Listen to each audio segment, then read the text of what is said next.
প্রিয় দর্শক সবাই কেমন আছেন? চলে আসলাম গুরুত্বপূর্ণ আরও একটি আবহাওয়ার আপডেট নিয়ে। সোমবার 21 এপ্রিল থেকে আবার দেশের কয়েকটি জেলার উপর দিয়ে ধেয়ে আসছে তীব্র কালবৈশাখী, বজ্র বিদ্যুৎ সহ প্রচণ্ড গতিতে ঝড় বৃষ্টি।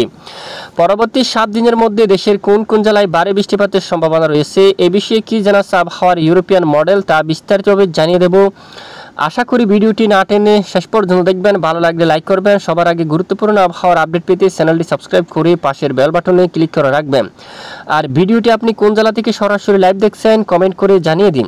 আগামীকাল সোমবার 21 এপ্রিল থেকে আমরা দেখতে পাচ্ছি দেশের উত্তর দিকের বেশ কিছু এলাকায় আকাশ প্রচণ্ড মেঘাচ্ছন্ন হতে পারে, সঙ্গে কিছু কিছু এলাকায় কালবৈশাখী প্রচণ্ড গতিতে বৃষ্টিপাতের সম্ভাবনা থাকবে। তখন চট্টগ্রাম বিভাগের দক্ষিণাঞ্চলে তুলনামূলক বৃষ্টির সম্ভাবনা অনেকটাই কমে যেতে পারে। উত্তর দিকের বেশ কিছু এলাকায় বজ্রবাহী মেঘ তৈরি হয়ে বিক্ষিপ্ত আকার ঝড় বৃষ্টিপাত ঘটার প্রবল সম্ভাবনা আশঙ্কা করা যাচ্ছে। চট্টগ্রাম, রাজস্থলী, বিলাইছড়ি, রাঙ্গামাটি, হাটহাজারী আকাশ মেঘাচ্ছন্ন থাকতে পারে। ফটিকছড়ি, মানিকছড়ি, এখানে লংগদু, কাকড়াছড়ি, দিঘিনালা, সাজেকসহ মগিয়া বাড়ি বা আশেপাশের অনেক এলাকায় বজ্রবাহী মেঘ তৈরি হয়ে বিক্ষিপ্ত আকারে বৃষ্টিপাত ঘটার সম্ভাবনা থাকবে।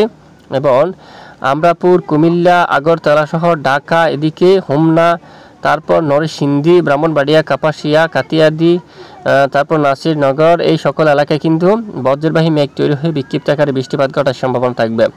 কামালগঞ্জ, ধর্মনগর, কোলাউড়া, মৌলভীবাজার, বালাগঞ্জ, জগন্নাথপুর এবং এদিকে পেনারবাগ থেকে শুরু করে এবং আশেপাশের অনেক এলাকায় বজ্রবাহী মেঘ তৈরি হয়ে বিক্ষিপ্ত আকারে বৃষ্টিপাত ঘটার প্রবল আশঙ্কা দেখা যাচ্ছে। এছাড়া মেহেরপুর, শাইলকুপা, যশোর এবং এদিকে শান্তিপুর এবং কাতুয়া, তারপর বর্ধমান, তারপর নালহাটি, রাজশাহী, তারপর মহাদেবপুর, বগুড়া, কুড়ারঘাট, এই সকল এলাকায় কিন্তু আকাশ মেঘাচ্ছন্ন হতে পারে এবং সঙ্গে দু এক এলাকায় আংশিক বজ্রসহ বৃষ্টিপাত থাকার সম্ভাবনা কিন্তু দেখা যাচ্ছে।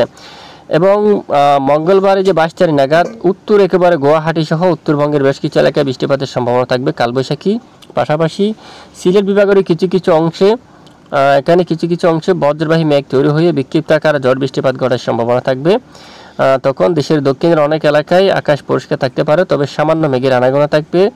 এছাড়া বিকেল থেকে রাতের মধ্যে রাজধানী ঢাকা সহ দু এক এলাকায় আংশিক বিক্ষিপ্ত বজ্র বিদ্যুৎ সহ বৃষ্টিপাতের সম্ভাবনা থেকে যাবে। এবং 23 তারিখ নাগাদে কি আপডেট, উত্তরের কিছু কিছু এলাকায় কালবৈশাখী বজ্র বিদ্যুৎ সহ প্রচণ্ড আকারে বৃষ্টিপাতের সম্ভাবনা থাকবে। এছাড়া দেশের অন্যান্য এলাকার আবহাওয়ার পরিস্থিতি অনেকটাই স্বাভাবিক থাকবে। আর পশ্চিমবঙ্গের আকাশ কিন্তু একেবারে পরিষ্কার থাকতে পারে, কোনো ধরনের ঝড় বৃষ্টি বা মেঘলা আকাশ তৈরি হওয়ার সম্ভাবনা কিন্তু নেই, মূলত অনেকটাই কম। এরপর 24 তারিখ নাগাদও একেবারে উত্তর পূর্ব সিলেট বিভাগের কিছু কিছু এলাকায় বজ্রসহ বিক্ষিপ্ত আকারে বৃষ্টিপাত থাকার সম্ভাবনা রয়েছে। এ হচ্ছে মূলত আপডেট। এছাড়া আমরা যদি পরের 5 দিনেও দেখি, পরবর্তী 5 দিনের মধ্যে আবহাওয়ার ইউরোপিয়ান মডেল থেকে দেখতে পাচ্ছি সিলেট বিভাগের উত্তর পূর্ব বিশেষ করে বড়ডা এলাকায় জাকিগঞ্জ, চরকায়, জৈন্তিয়াপুর, চাতকবাজার সহ কাদ্দম এলাকা বা আশেপাশের অঞ্চল দিয়া মেঘলা আকাশ সঙ্গে বজ্রসহ কিছুটা ঝড় বৃষ্টিপাতের সম্ভাবনা বেশি থাকতে পারে। এছাড়া রাজধানী ঢাকা সহ অন্যান্য এলাকায় হালকা বিক্ষিপ্ত বৃষ্টিপাত হতে পারে আংশিক। এছাড়া বাকি এলাকায় আকাশ কিছুটা মেঘাচ্ছন্ন হতে পারে। আপাতত আগামী কয়েকদিন বৃষ্টির সম্ভাবনা অনেকটাই কমে যাওয়ার সম্ভাবনা দেখা যাচ্ছে। এছাড়া বঙ্গোপসাগরে পরবর্তী 5 দিন অথবা 10 দিনে কোনো নিম্নচাপ বা কোনো বৃষ্টিপাতযুক্ত পরিবেশ তৈরি হওয়ার সম্ভাবনা কিন্তু নেই। নতুন করে দেখুন বঙ্গোপসাগর একেবারে স্বাভাবিক অবস্থায় থাকতে পারে, নতুন করে কোনো ধরনের ঝড় বৃষ্টি বা নিম্নচাপ তৈরি হওয়ার আশঙ্কা কিন্তু দেখা যাচ্ছে না। যদি পরবর্তীতে আপডেট পাওয়া যায় অবশ্যই আমরা জানিয়ে দেবো, সঙ্গে থাকবেন। আর ইতিমধ্যে যদি আমরা একটু দেখি, একেবারে দক্ষিণ পূর্ব বঙ্গোপসাগরে ভয়াবহ মেঘ সৃষ্টি হচ্ছে। আন্দামান সাগরের এদিকেও কিন্তু মাঝারি থেকে ভারী বৃষ্টিপাত হচ্ছে এবং এই মেঘ ধীরে ধীরে পশ্চিম দিকে অগ্রসর হচ্ছে। তবে এটি কিন্তু বাংলাদেশ অথবা পশ্চিমবঙ্গ থেকে অনেকটাই দূরে, এর কোনো প্রভাব কিন্তু বাংলাদেশ অথবা পশ্চিমবঙ্গের উপর পড়ার সম্ভাবনা নেই। রাতে পশ্চিমবঙ্গের কিছু কিছু এলাকায় মেঘলা আকাশ হতে পারে। পুরুলিয়ার দিকে দু এক এলাকায় বৃষ্টিপাত হতে পারে। মৌরি, পুরুলিয়া এখানে আকাশ মেঘাচ্ছন্ন হতে পারে। বাঁকুড়া এখানে দু এক এলাকায় বৃষ্টিপাত ঘটাতে পারে, বাকি এলাকায় বৃষ্টিপাতেরও তেমন সম্ভাবনা নেই। এ হচ্ছে আজকে গুরুত্বপূর্ণ আপডেট। এটুকুর সঙ্গে থাকার জন্য অসংখ্য ধন্যবাদ।